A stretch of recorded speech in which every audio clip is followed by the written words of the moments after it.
Today, Citroen C1, common questions and answers. The features I'll cover also apply to the Toyota Aygo and the Peugeot 107, which are essentially the same car. As I mention features, I'll link you to videos that I've done in the top right hand corner and in the description down below. Not all models come with central locking.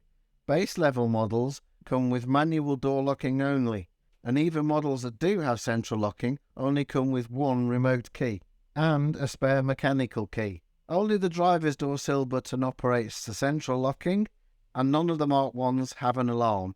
The aerial does unscrew so that you can take the car through a car wash. It's also a common water leakage point. A little silicone grease on the thread makes getting it on and off easier. Base models come with manual wind windows, and those models that do have electric windows, you cannot operate the passenger door from the driver door.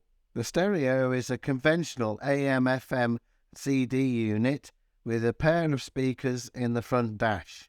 Some later Mark 1 models also had some speakers in the doors.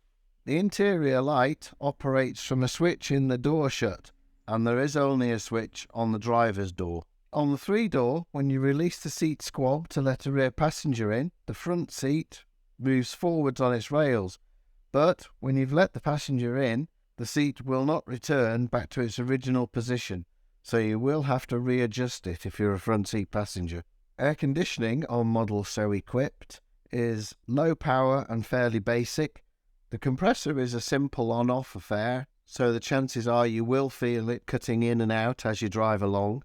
It's also worth noting that only models fitted with air conditioning have a cabin filter, although apparently you can retrofit cabin filters to non-aircon models.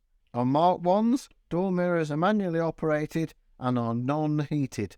Few of the Mark 1s have a tacho, but those that do have it in a pod by the speedo. Very important to note that these cars are a 4-seater. There is only 2 seat belts in the rear, so you cannot carry a 5th passenger in the rear centre.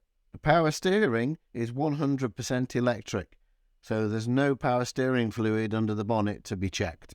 Not many people seem to realise, but the steering wheel is height adjustable.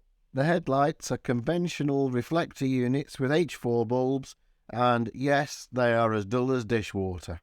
I've got videos showing you how to convert all lights to LED. Yes, these only have one reverse light, always on the passenger side, and yes, they only have one fog light, always on the driver's side.